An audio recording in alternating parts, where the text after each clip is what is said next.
Oh, we're on stage. Very nice. Hello. Hello, everyone. Hello. All right. So, hello and welcome to Peak Prep Unpacked, building brand loyalty beyond the holiday rush. My name is Krista. I am a senior partner manager here at ShipBob. I'm joined today by Triple Whale, Justuno, and Secure Bags. If you're not familiar with ShipBob, we are a global omni-fulfillment platform supporting thousands of e-commerce brands with global network of over 50 fulfillment centers, and we help brands fulfill their everything orders. So using one fulfillment platform, we connect 200 of sales channels to fulfill those orders. And all of our speakers introduce themselves and just tell us a bit about their company. Erin, we'll kick it off with you. Awesome. So my name is Erin Watt. I am one of the tech partner managers over at Triple Whale and tuning in from Toronto, Canada. So just a big shout out to all my fellow Canadians joining us today. If you're from Toronto or even the Canadian area, put it in the chat, say hi. And then for anyone who might be actually unfamiliar with Triple Whale, so I see Triple Whale as your e-commerce BFF. It's your ride or die companion, here to celebrate your business's successes, but also here to help you tackle those like unforeseen challenges of your online store. So Triple Whale is an all-in-one analytics tool that consolidates all of your data into one user-friendly centralized dashboard. It also integrates with major ad channels and platforms like think Shopify, Google, Meta, and then tools like our friends over at ShipBob and Gorgeous, so that it can provide you with a really holistic view of who your customers are, where they came from, what they bought, and of course, how much it costs to acquire them. Love it. Derek, we'll pass it over to you. What's going on, everybody? My name's Derek. I head up sales and partnerships over here at Justuno. I reside in the great country of Texas. That was a joke. I have been at Justuno for about 7.5 years. And what does Justuno do? I mean, Justuno it's really simple. You have a ton of visitors that are coming to your website, and you're probably identifying that a lot of those people are leaving the website. We help brands solve a key problem, which is how you can turn more of your website visitors into leads before they leave the website, and how you can turn those visitors into first-time purchasers or repeat purchasers. And that is done through a platform that enables you to create on-site personalized experiences in the form of pop-ups, product recommendations, anything that you can think of that you can build in to the back end of your website without having to hard code it in, ultimately is what Justuno does. So super excited to chat with everybody today. Awesome. Thanks, Derek. And last but certainly not least, Daniel. What's going on, everyone? Daniel here, CEO and co-founder of Bags. The best way to think about Bags is we are building a financial growth platform to help brands shorten their cash conversion cycle, practice financial hygiene, and find working capital in order to grow. As you think about holiday season, right, coming up on the horizon, our entire job is to help you understand how to leverage debt capital in order to ensure that you are successful, but really do so in a way and with the context of where you're at from a business perspective, where you're at from a financial perspective, and then really just be the best place for you to sort of manage your money and find new money for the purposes of growth. So happy to be here. I ran an advertising tech business before this and sold it. So been working in the brand space for the last 9 years. So it should be a lot of fun. Excited for the conversation. Awesome. Thanks, Daniel. We have the perfect group of services here, I feel like, and people. So let's get into our first question. So there's no question that peak season drives more first-time shoppers than any other time of year. Where should brands start when it comes to creating an experience first-time holiday shoppers will want to return to? Erin, we'll start with you. We'll go in the same order for this one. Yeah, no problem. So definitely the peak season attracts more first-time shoppers than any time of the year, but we also have to remember that acquiring a new customer can cost 5 times as much as retaining an existing one. So it is just that much more critical to really create those unforgettable experiences that turns those first-time holiday shoppers into loyal customers while also enhancing their lifetime value. So I do have a few different strategies that I do think brands can start implementing today, so that they are ready for the big holiday season and they're ready for those first time shoppers as well too. So the first is going to be analyzing your audience. So utilizing advanced analytics tools like a customer data platform can help you to segment your audience based on either demographics or browsing behavior, even purchasing history. And the key here is to enhance the customer lifetime value by understanding and catering to specific needs of different customer segments. So examples of some of the segments that you can utilize, you can do it by product-based segments. So like winter accessory shoppers. So those who have shown interest in like buying scarves or hats. You can also do it by like buying type segments, like gift buyers. So people that are purchasing items as gifts. And sometimes you can indicate this by individuals that are using different addresses from the shipping to billing, or even like source-based segments. So like Instagram buyers. And these would be individuals who discovered your brand through different ad channels. So like, for instance, Instagram ads or posts. So these segments will just really help you to create more tailored marketing campaigns and personalized emails and also SMS messaging to just increase the likelihood of those repeat purchases. The next big ones would be optimizing your website and also streamlining your checkout process. So just ensuring that your website is really easy to navigate and also the checkout process is smooth while also offering more checkout options like your Apple Pays and your Shop Pays. Not only will a smooth, intuitive website and also checkout process keep shoppers engaged, but it'll also reduce cart abandonment and lead to higher conversion rates. And while you're on this, and this one's a really big one, you just also want to make sure that your site is mobile friendly. So just optimizing images and scripts to improve loading times on mobile devices. Because I found this really interesting piece of data that forecasters do predict by the end of 2024, mobile transactions will make up 73% of e-commerce sales. So this just really showcased the significant shift towards shopping on your smartphones and your tablets. So you just really want to make sure that you're capturing those on-the-go shoppers who are increasingly using their phones for holiday shopping. That will also lead to more frequent visits and purchases. Yeah. I mean, I have a few more, but like, let me see like what everyone else has to say because I can like go on. There's so many different things. I mean, I love this stuff. I nerd out on this stuff. I mean, if you don't mind me kind of jumping in and building upon what you're saying, Aaron. I mean, you kind of hit the nail on the head on what I was going to cover. And really at the end of the day, before you even start to approach your strategy, you need to understand your visitor segments and you need to understand their behavior. Because ultimately that's how you're going to engage them. And so looking at it from like a website experience standpoint and having visitors come to the website, the information that you're collecting through tools like Triple Whale, you can also add to that by identifying and collecting certain things that you normally may not have an indicator of. When first-time visitors are coming to the website, it's probably important to understand their preferences. I mean, we all know the importance of collecting leads for, SMS and email marketing automation, but how many times do you see a preference selector coming up? A lot of the times they're just throwing a discount at you, but understanding that preference is important because that's going to dictate your offsite strategy, but it's also going to dictate your strategy in those key areas of the website where you're probably seeing drop-offs. And you talked a lot about cart abandonment, Aaron. What are the things and the offers that you're showing to people at those timed journeys or experience on the website? Are there certain incentives that you're putting in place? So having that data and understanding that is really important. And then having an on-site experience for that is going to be really critical. But yeah, I'll go ahead and pass it off to you, Dan, if there's anything you want to kind of build upon. Just to add, and I think the reality is that understanding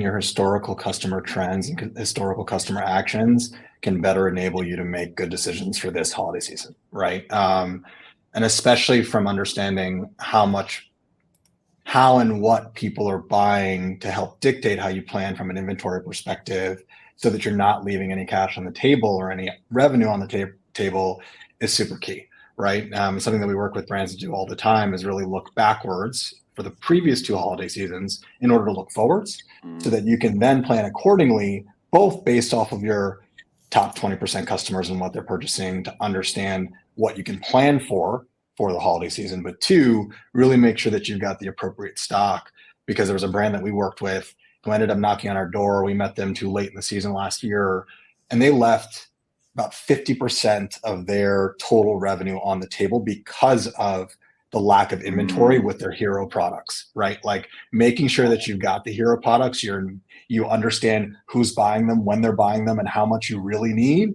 You got to plan for success, both as well as planning for when things don't work out, but especially from a hero product perspective, identifying those quick and early so that you can really, really plan accordingly. And by the way, the time is now to do that. It's not 2 months from now, it's right now. Yep. Totally. And I can add to that. I know, Derek, you touched on SMS and email marketing, like discount offers, but I will say post-purchase is a great time to automate those delivery updates or status updates of your orders via SMS or email. So making sure, once your customers have checked out, they know what's going on with their order at all times, and they're not like wondering, hey, where's my tracking number? I haven't heard about that order. So just keeping them up to date, when an order's been processed, when it's awaiting carrier, out for delivery, been delivered, just really over communicating that part of the fulfillment process to never leave them wondering like what's going on with my order. So definitely all great points. Anyone have anything to add on this question before we move on to the next? Well, I was just seeing that Joshua was just asking, can you speak in terms of examples of how those segments should be served? Joshua, when you say that, are you just wanting for us to kind of dive into some examples of how different customer segments can be served effectively? Or like the ones that we were like speaking about? Just want to kind of like best understand how to answer that. Okay. I mean, Derek, did you have like any specific stories or examples that you wanted to use? I can also go.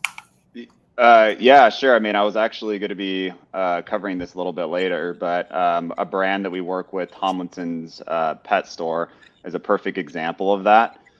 Their entire first initial customer acquisition strategy is dependent on a preference selector, right? So new visitors who have not purchased, we are now putting them into sub-segments to then say, this person has a dog, or this person has a cat. And then that email marketing automation strategy or that SMS marketing strategy has nothing to do with anything else except being very focused on dogs or cats. I mean, it's as simple as that. And that right there leads to first customer acquisition, because you understand preferences. And then if you want to take that a layer further, understanding what products they're looking at on the website to where you could even get more tailored with that. But yeah, Aaron, go ahead and add in if there's anybody that you have in mind or any specific strategies or examples.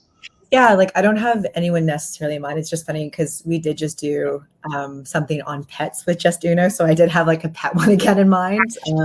But I mean, I think really what it comes down to is, similar to what Derek was mentioning, that the whole point of segments is that you are tailoring your messaging so that the messaging is not lost on that customer.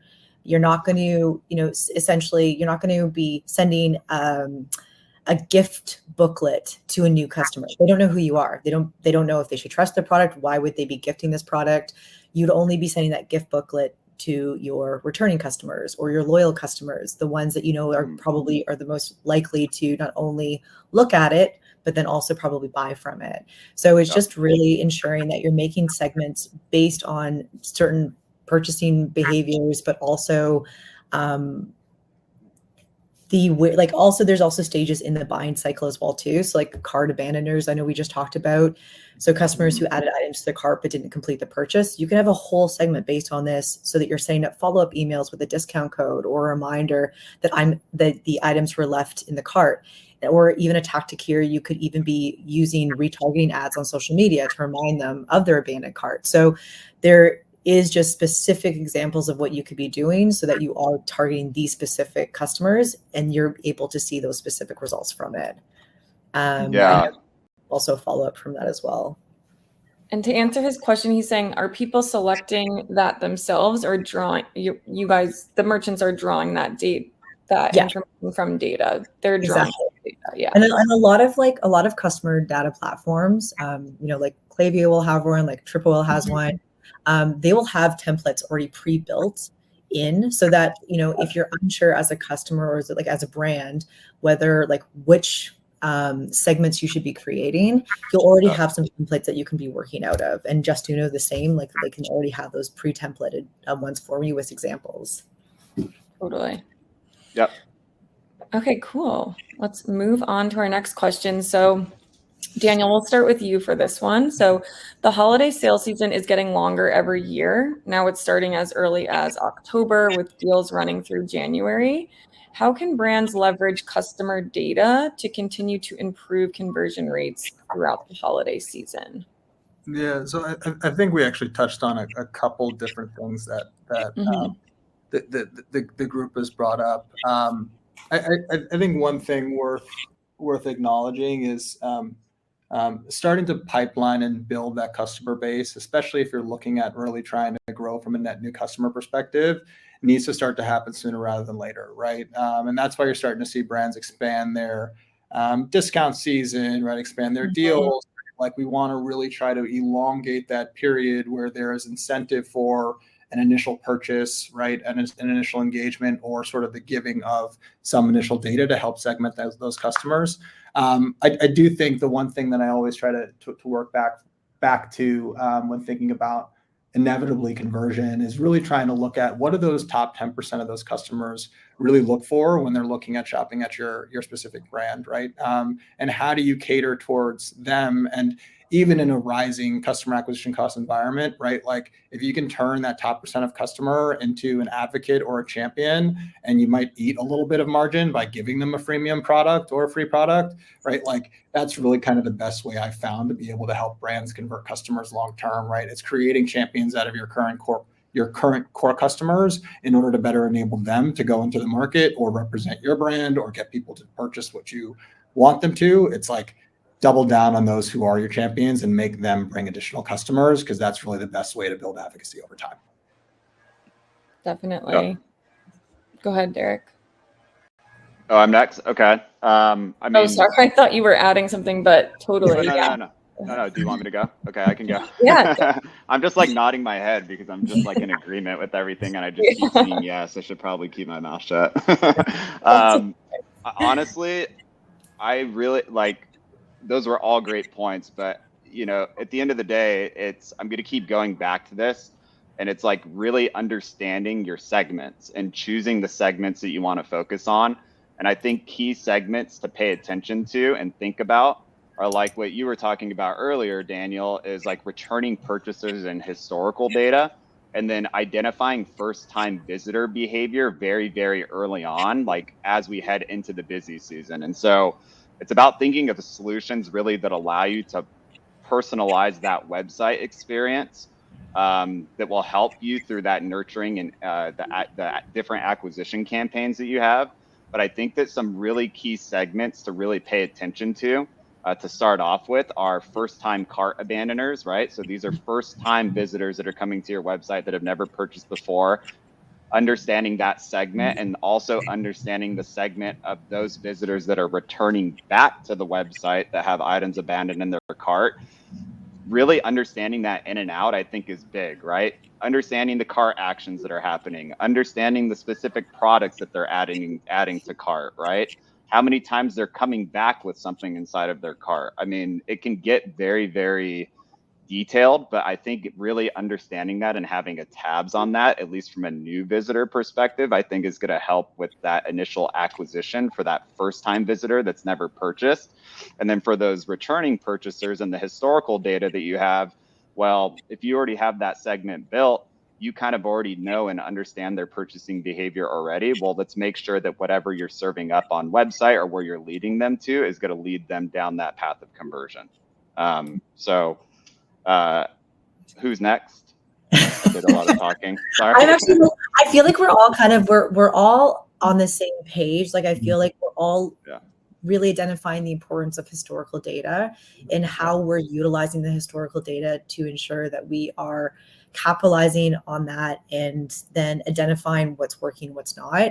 So way that I'm going to approach historical data is for this specific question on how to improve conversion rates throughout the holiday season would be identifying your hero products. So your hero products are going to be the items that really set you apart from your competition and drive the most sales.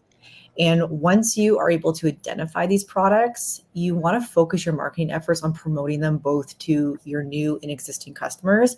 And then, having the separate tailored strategies for both. Once again, like using segmentation to be able to know which segments that are going to be the new and the existing. And for this, I do think that you are not only going to be able to see higher conversion, but that these are the items that are selling as well too. So you're taking less risk on the amount of money that you're spending to promote these to your new and existing customers. And some examples that you could be doing. So for like new customers, you could be utilizing user-generated content that provides more of like that authentic voice for your products and brands by showcasing like real customer experiences and reviews that will build trust and credibility, making your hero products just that much more appealing to potential buyers, or even creating ads highlighting 5-star reviews. And then for your existing customers, you can send tailored SMS messaging with a special discount code on their favorite hero products for repeat purchases. Or like something I mentioned earlier, you can create campaigns promoting these hero products as perfect gifts for their loved ones. So this is just also like a bit of a safe way during that holiday season as to highlighting some products that you just know will sell. And then you can also spend a little bit of your marketing strategy on some of the newer products. Like you might even save up some of them for the launch, for like new launches that you want to do to kind of separate from like what you're doing right now. And then the last thing I do think that is also really important is just being able to have a tool that's allowing you to review real-time data.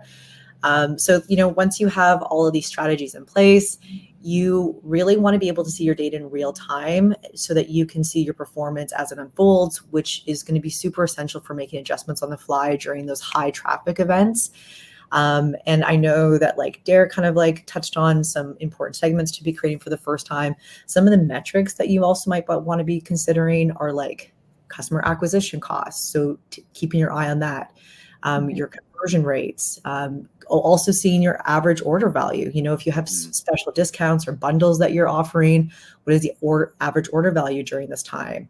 The cart abandon rate, that's one that even Derek brought up, or even return on ad spend. So definitely a couple of different metrics that you also want to keep your eye on, but making sure that you're able to do that in real time. And just tripling down, Aaron, on your point around hero products, I really do think, especially right now in this lead up, because holiday season, before we know it, is around the corner, it's really important not just to understand like what your potential revenue could be from those hero products and therefore how much inventory you should plan to have on hand, but also really understand what budget you're going to be putting behind those campaigns. Right. Sure. And that's often the thing that I find brands are deciding between, right? Like, do I go out and fund more inventory so I'm stocked up? Do I have additional budget? And so really understanding and ensuring that you've got both the inventory and the marketing spend to be able to optimize. I see there's a question here around growing organically. To be honest, I think that plays into one, for those who are newer, how do you leverage your existing customer base, which is something that we've already talked about, right? Like really triple down, do the things that don't scale, right? Even if that means going out and write 150, 200, 300, 400 custom letters to those customers just at the beginning of holiday season with a discount code, like eat the cost, do the things that don't scale. That's a really good way to grow. But then from there, really ensure in terms of content consistency, growing organically. It's just about pace and iteration from a content perspective and the amount of testing that you can do, but don't do it sort of shooting blind. Do it based off of your historical data and which products people actually want to buy, and ensure that that's the content that you're tripling down into in order to have the most success. Definitely. And on the fulfillment side, something you can do with your customer data and something we do well at ShipBob is distributing your inventory closer to your customers. So we will take a look at your order and customer data, see where those customers are located, and then put storing inventory closer to those areas. So That way you can achieve quicker shipping. It only has to go a shorter distance, and it's less expensive as well because you're only shipping those shorter distances. And then if you want to pair that with like shipping promises on your website, so on that product page before a customer even adds an item to their cart, you can let them know, this will be delivered this date, by this date if you order today, very similar to what you see on Amazon.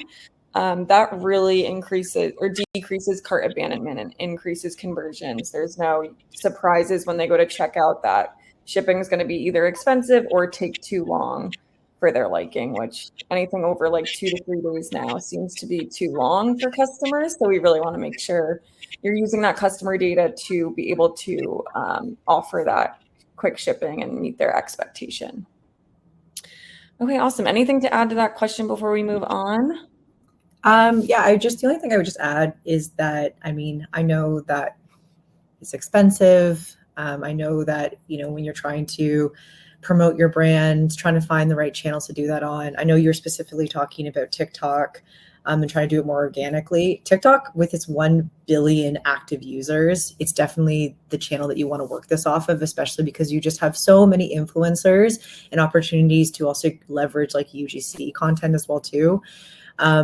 For like collaboration, just to kind of start with, like you can even think about utilizing like micro influencers. So just like partnering with like those micro influencers in like the health and wellness niche. Cause I know that you were saying that you were working with a natural metabolism booster, and then have their loyal followers wanting to learn more, having the shoppable videos as well too is going to be really helpful, so that when, these influencers are making these videos, their followers can like easily just buy the product right there and then.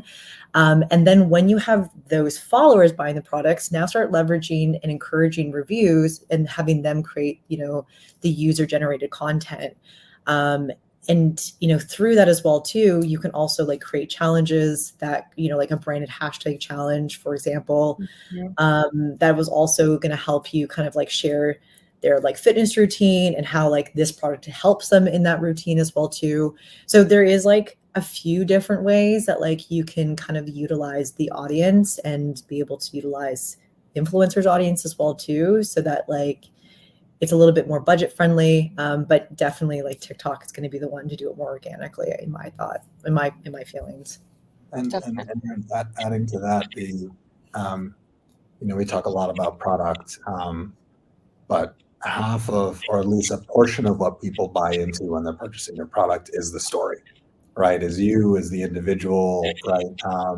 And so don't be afraid as part of that to have people be a champion, not just of the actual product, but for the story behind the product. And double clicking into that mission, we found is really a really great way to re-engage and engage with net new potential customers and get them to buy into the story and the mission and the why you exist. And so it's not just, hey, show the product, but show within the lens of your mission and story. And we found that goes a long way. Definitely. I've definitely been on the receiving end of like an organic piece of content like that on TikTok and have purchased. So all good tips there. Okay, our next question. So looking past peak season, what post-purchase experiences or tactics do you recommend brands implement to re-engage with holiday shoppers? Anyone want to start? I can. A big one for me is the streamlining returns process. I don't care how amazing your brand is or how incredible your products are.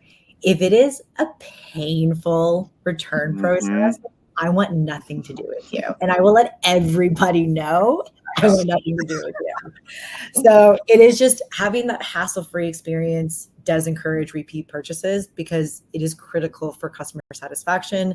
And by allowing me to easily return and then easily get my refund will ultimately also not only just boost my satisfaction, but also allow me to want to buy from there again. So I think that one's huge. One that I just love, and I mean, not just because I'm on it, working with ShipBob, but like the unboxing experience, I have just become more and more I just have appreciated that much more. And I know that ShipBob is something that can really help you with this. But after spending all this money, all this time trying to figure out, the products that I want to buy, when I get this beautiful package that has a personalized note, or it's branding packages, or maybe a large product of freebies that I can also take home with me, it just really gives me the feeling that they care. And it makes me excited to want to buy from them again. But it also generates that social buzz and can also help with boost loyalty. So that's just another way of creating more organic social buzz for your products as well too. So you're just getting like UGC out of nowhere because you're just creating these these memorable moments for your customers that want to share it to everybody else on social media. So I think that one's really, really huge. And then the big one, because we just absolutely love zero party data, post-purchase surveys. Just honestly, like setting up a post-purchase survey is just a really great way to gather more information from your customers. Tools like Triple Whale or No or Fairing can help you create surveys that provide just really valuable insights into your customer preferences, experiences. And this will just allow you to either find out about the shopping experience or product satisfaction, or even just any suggestions for improvement. Yeah. So I think those ones are really important areas.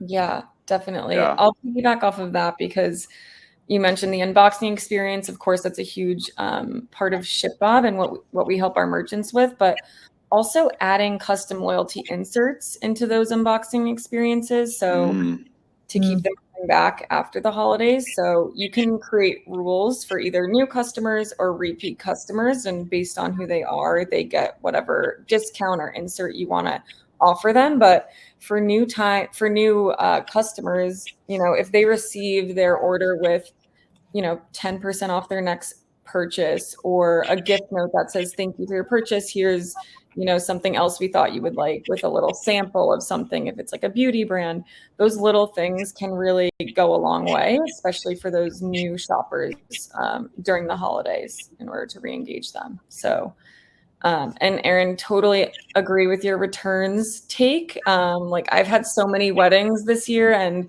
I just know the brands that they'll only give store credit, or it's just a mess to return. So I steer clear of them. So definitely the returns experience is important as well. Yeah, for sure. Yeah. To add to everything that you all are saying, I mean, you've pretty much covered everything that I wanted to cover. But when you think of the post-purchase experience too, I think product offering dictates a lot of that as well.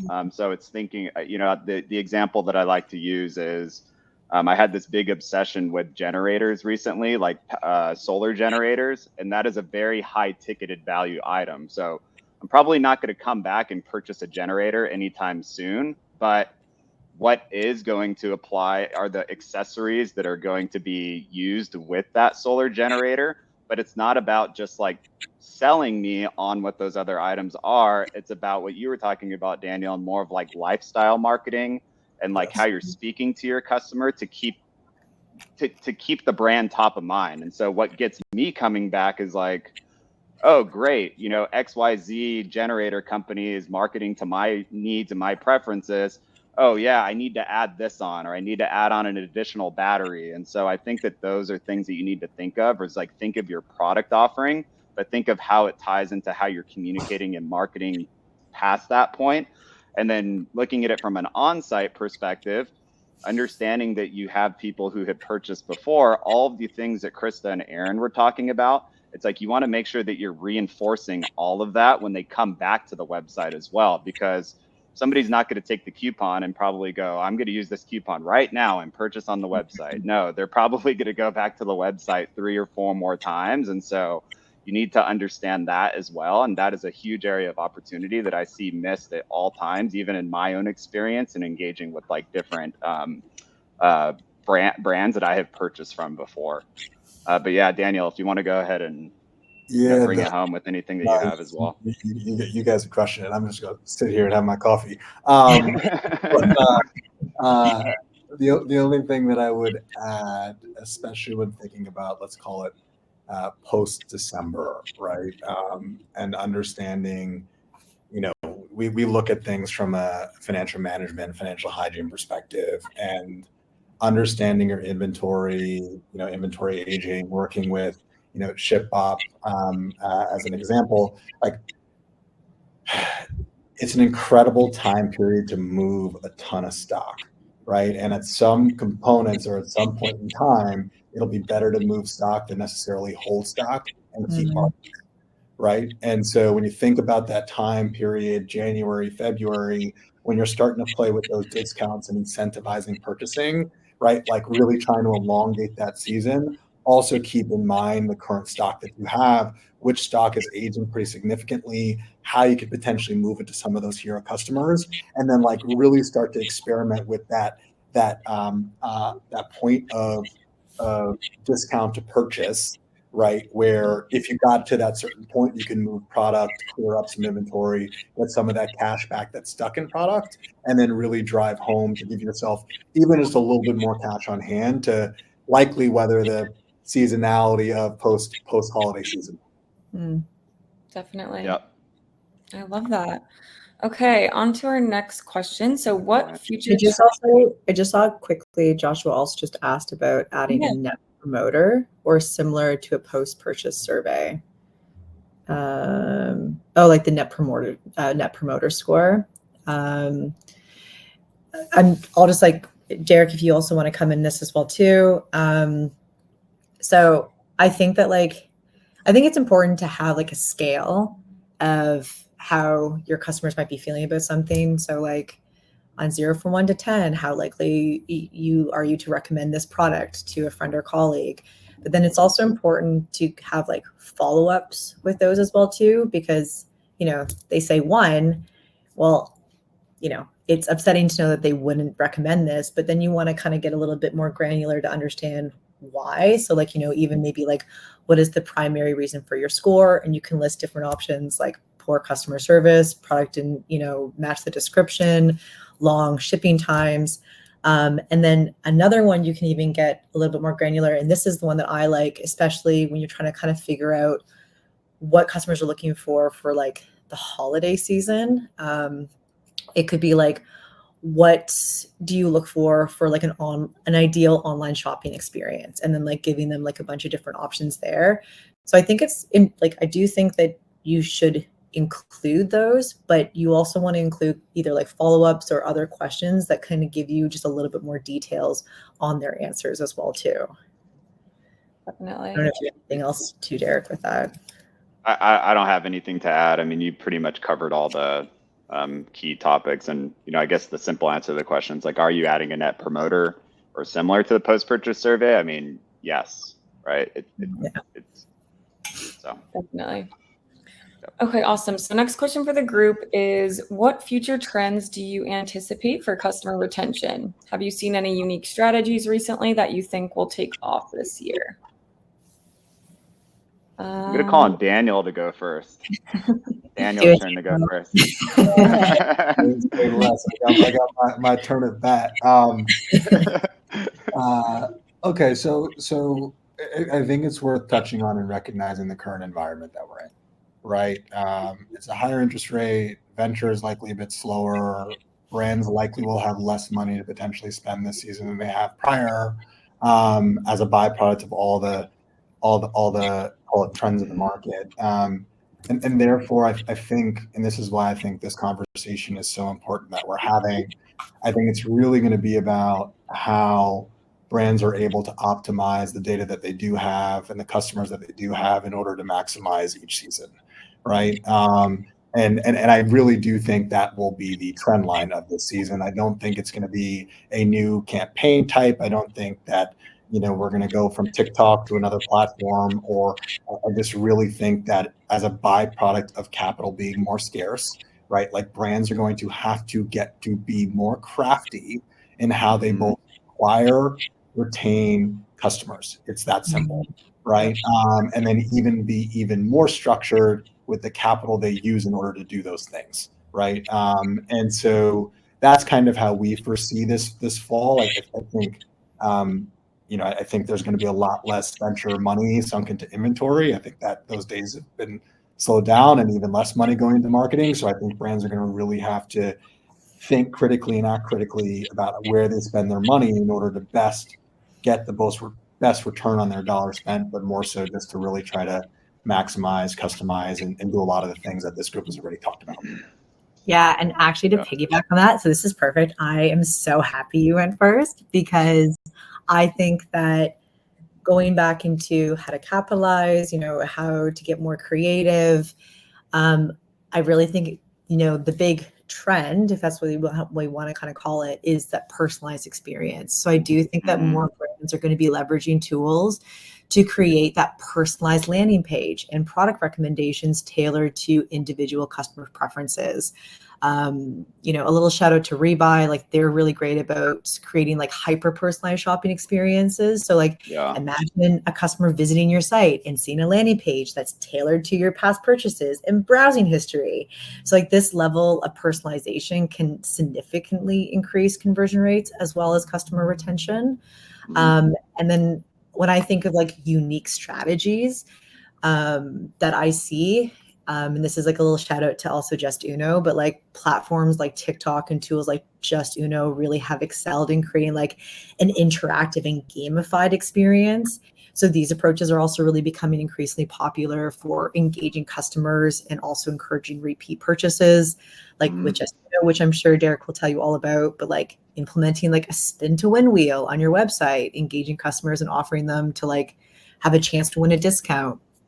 Or like TikTok shops feature as like that shoppable video that I just mentioned, just making like that seamless like shopping experience more fun and more interactive so that users can now buy products directly from videos and complete their purchase without ever having to leave the app, and then seeing those products tailored to their interests. So I definitely think comes down to that personalization, and then those unique strategies that you might be implementing into your marketing strategies would be something that's going to be more interactive or like that gamified experience.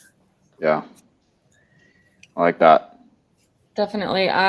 My trend as well was personalization, a little different in the fulfillment space, but definitely it's going to continue to affect, retention. And so whether that's custom packaging, an exciting unboxing experience, a personalized gift note, or that's communicating with your customer once they've purchased the order to when it's at their door.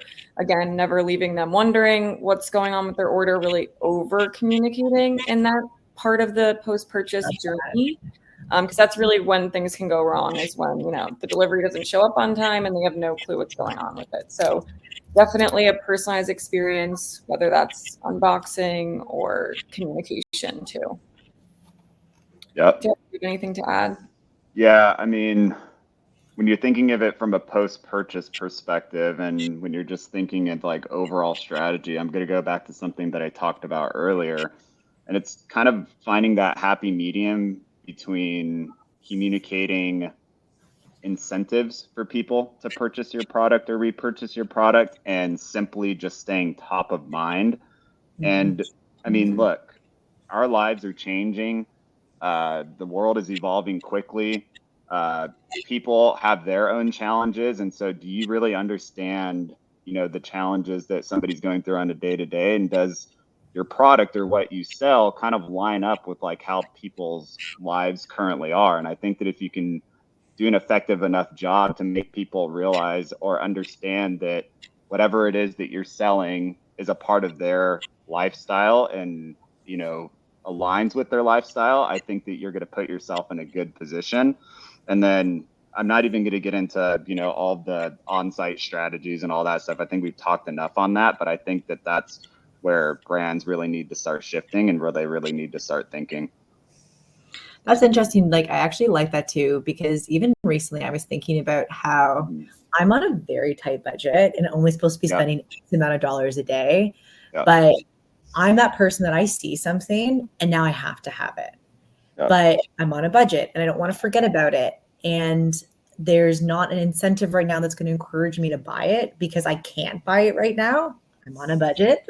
So like you kind of said, like even understanding my lifestyle and the trends of purchasing as well too, and not pressuring me with like all these incentives but like keeping top of mind. Like there are a lot of brands that like I want them to stay top of mind, and then when I'm ready to buy, I know where to go.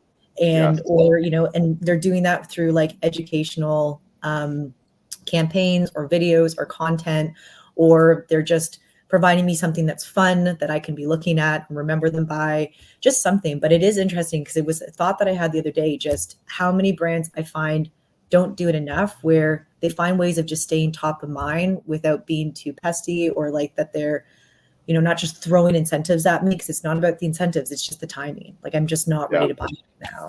Yeah. I feel like the amount of screenshots I have of like brands from an Instagram ad or something that I'm like, oh, this is cute, but not right now. So I like will save it for later. But I keep getting targeted, and maybe when they have a sale, then I will purchase. So definitely agree with that. Yeah. Okay, great. So last question. Are there any brands you've worked with recently who have successfully used any of these strategies that you want to call out? If anyone wants to start, we can go from there, or I can start too. Yeah, go ahead. Why don't you start this time? Okay, cool. So a brand that comes to mind is definitely Bloom Nutrition. So definitely a heavy TikTok brand. It's like a supplement company that you add it turns your water green. Every morning people use them, and it helps with their health. And they just have a good story with ShipUp overall, and they've kind of used a lot of our different offerings to get to where they are today. They're a huge company now, doing I think 2 million in sales a year. And so first, they started with ShipUp. They just had one location. Then they distributed inventory. So again, looking at their customer data, where should they have inventory to achieve quicker and cheaper shipping? So now they have about 3 to 4 locations with us in the US. They leverage our post-purchase notifications. So again, delivery times and what's going on with their order at all times. They have an amazing unboxing experience. The second that's at your door, like you can tell from your Ring camera, oh, my Bloom is here. You know what it is before you even retrieve the package. And then just adding additional sales channels. So they started on Shopify. Now they're in different retailers. They're on TikTok. So really leveraging different sales channels as well to expand their addressable market. But all of those strategies together has really led them to where they are today, which is a great story. Nice. Derek, you want to go next? Yeah. One that I wanted to point out is a company that we work with called Happy V. They provide menstrual care products for women, and really, I'm going to kind of go back to some of the things that I had talked about earlier, which were like the importance of like when you have those different segments of visitors on the website. In particular, let's focus on those cart abandoners that are new visitors that have never purchased from you before. As people are taking actions and adding, they essentially what they would do is, as a visitor would add things to their cart, they would strategically have messages firing, letting them know where they were at in the purchasing journey. So for example, if they put, let's say, one of the menstrual care products inside of their cart for $30, and then they have an offer, where you get free shipping for reaching $50, it's a countdown timer. You're $20 away from free shipping. Do you want to check out now? Put a countdown timer. And so it's those strategically timed messages that led to improved conversion rates, and more importantly, like AOV for the brand. That's one of the strategies that I had talked about earlier, and an example of it working for Happy V specifically. Who's next? Awesome. Whoever wants to go. Aaron, I saw you on mute. Sorry. Always ready to talk. So mine is a brand that we work closely with called Create. Their creatine gummy brand.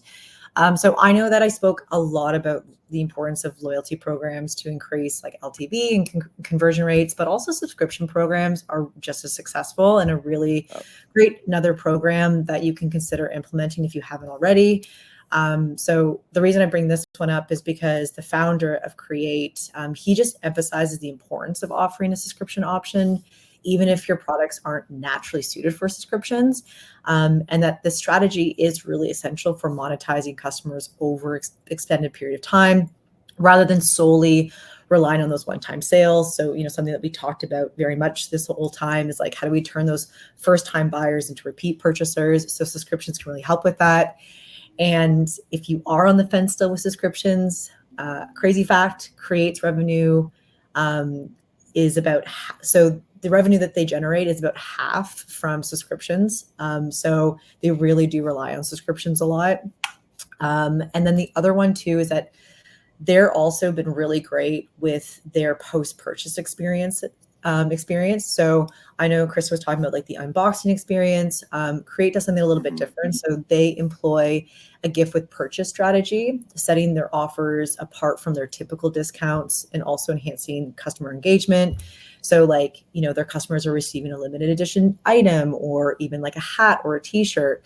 So not only is this helping to boost brand loyalty, but it also turns customers into brand ambassadors. So going back to that UGC. And personally, like I really love a gift with purchase. Now that's if it's like a good gift with purchase. Like I know we've all are so used to like little trinkets or like little sample packs that we can't use. But I do think the gift with purchase, it really helps brands stand out from everyone else because everyone's so used to seeing that 10, 15, 20% off promo during that time of year. So I do think a valuable gift really can help you stand out from the crowd. Definitely. Yeah, absolutely. Um, You know what's actually making a trend? Sorry to interrupt, Daniel. It made me start thinking about, I know we're talking about merchants right now, but I started to think about like mailers. That's kind of starting to make a comeback a little bit because not a lot of brands are doing that. Everything's digital now. So it's almost like you're going back to the basics basically. So I just wanted to add that in there. It made me think about that. And that's something that I'm starting to see a lot more. And that's one thing that we've seen that I saw my last business. We did a bunch of work with QR on everything from out of home to mailers. It's a great way to gather customer data, measure attribution, track your success for something like a mailer. So the tech has caught up to what has existed for a long time, so that you can really start to understand whether it's a good avenue for you or not. But I completely agree. I think direct mail is something that a lot of brands are starting to tap into, and it's working. Yeah, I agree.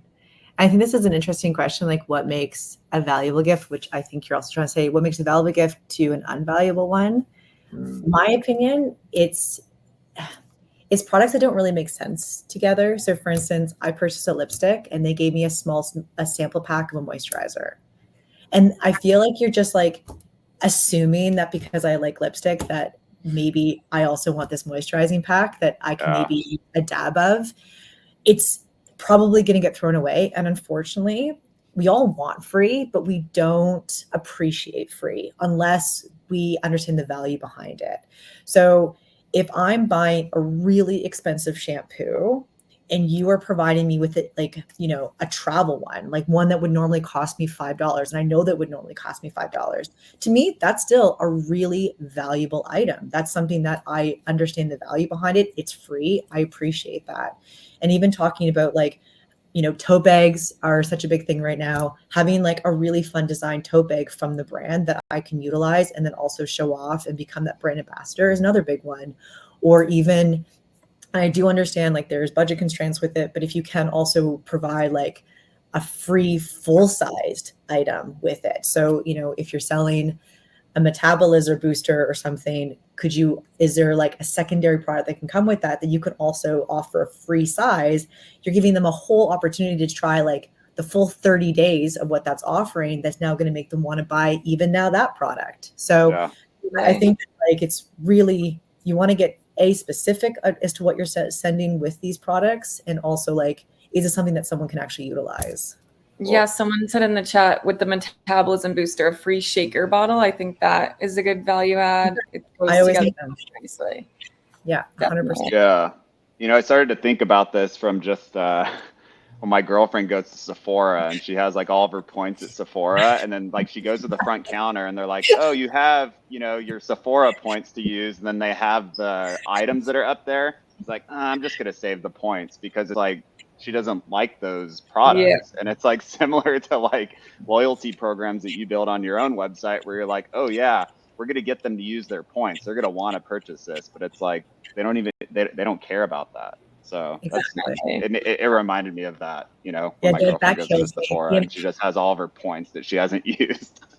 Yeah, it's true though, because like, and you look at the products, even if it's a product that you like from a brand, you're looking at the size of it and the amount of points that you're using, and you feel like it's a scam, you're like, I'm gonna get anything out of this. So yeah, I'm with you on that. Ooh, this one's probably for you, Daniel. Optimizing the financials behind free gifts. Ooh, any tips? That's a really good question. How much we should spend? So I'd say that would be a broader calculation on, like, there's a lot to consider. Current cash balance, right? Understanding the inventory and how long that inventory has been there. Whether that's a product that typically people try then buy, right? Analyzing that, so that's really help you understand the spend behind it. But again, it just from a math perspective, the way I look at it is you can afford to give up, 2, maybe 3% of your gross margin, right? But when you're giving up 5 to 10, it gets to be a lot harder, right? So I would just think about it from the perspective of total cost for that gift. If it does result in a big lift and you've seen that work, that's a different story. But from a margin perspective, it's just something worth thinking about. Definitely. Before we wrap up, was everyone able to share their brand story? Daniel, I don't know if you got to. Yeah, I've got one quick one. The company we've been working with for the last 2 years, and they're a really great case study about the correlation between available credit, having good finances, and like planning for holiday season. One with swim, founder name is Haley. They're a women's swimwear line. They did about $40,000 in 2022, $50,000 in 2022. Essentially never had enough inventory to meet demand on their hero product. Ended up getting her $15,000, cleaning up her financials, getting her $15,000 worth of purchase order financing. That unlocked $100,000 worth of revenue that holiday season. We worked with her over the course of 12 months, have unlocked another $300,000 worth of available credit. She did 1.5 million. This year, she's on track to do 4.5, right? And so when we think about sort of the correlation between planning appropriately for holiday season, having your financial ducks in order, and then making sure that you've got the right type of financing to help expand your cash conversion cycle so that you've got dollars for both inventory and marketing, like that's really what we try to do and try to do well. And again, the time period to think about doing that is really right now till the end of September, right? Yep. Because if you're going out and you're placing an order, right, with your manufacturer, you got to get that in stock, ready to go pre-November. So we're in this window right now to be able to plan appropriately. Definitely. Yep. Thanks so much. Okay, one more question. And I think this maybe is like a Derek Aaron question, but you guys let me know. So Caitlin asked, I work with a new wine brand that has no historical purchase data and cannot use features like TikTok Shop because of alcohol restrictions. Is there a platform or strategy that you would recommend to avoid as many roadblocks in the purchase journey as possible? He said they do not discount their products. Yes. Yeah, go ahead, Jared. Yeah, I mean, to simply answer your question, I believe the question was like, was it strategies in particular for it? Okay. Platform or strategy? I think what will be best is, I hate to do this, but if it's possible for me to just send you a link, I have like a link that has a page literally dedicated to different strategies that alcohol brands can use and what we like to call high risk verticals or industries like CBD and marijuana. And I can send you some of those strategies, and that also include the non-discounting approach. Awesome. Yeah. And then just for some examples, Kaylin, I know in the chat, I sent you one example from a non-alcoholic brand called Zero Proof, and another one from Empathy Wines. I chose these two specifically. Empathy Wines is a really cool one because they're just making the ordering process that much easier. So one way that they're kind of increasing loyalty is by having their customers, their members, join a club they call the Empathy Club. And by joining, not only are you going to have a seamless ordering experience, so now you can just text your order with ease and then it'll just arrive at your doorstep. So super simple, but you also get your own sommelier. So if I'm like, hey, creating this dinner, not really sure what to pair my dinner with, what do you recommend? The sommelier can tell me which ones I can order. I can then say, perfect, I'm going to text this order. This is what I want. And then it arrives to my door. So that's just like one strategy that you can kind of increase loyalty, also signups to a loyalty program as well too. So I love what Empathy Wine's doing that way, which I thought is an interesting take for alcohol brands. And so for Zero Proof, I know that they have discount codes, but one thing I loved is that like they're taking their segmentation and bringing it online. So for them, they have, I'm just opening up right now, like they have pregnancy packs, they have functional alcohol, they have, wine bundles, non-alcoholic cocktail kits. So just another way to kind of simplify the buying process on your website, and also kind of taking segmentation from the back end to the front, and figuring out, I know you don't have any historical data, but like, what do you feel right now, knowing that your typical audience, what would they like to see? And then you can kind of over time improve those different segments based on the data that you do start creating. But I just thought these were two kind of like really good examples of alcoholic brands. And then, the strategies that Derek will be able to provide you, I'm sure, is going to be like just the cherry on the top. Awesome. Thanks so much. Well, we are at time, guys. Thanks everyone for joining, and thank you to all of our presenters. You guys will be getting a recording of all of this, so you can feel free to check back for any tips and strategies, but we'll probably all be reaching out as well. So thanks again, and have a good day, everyone.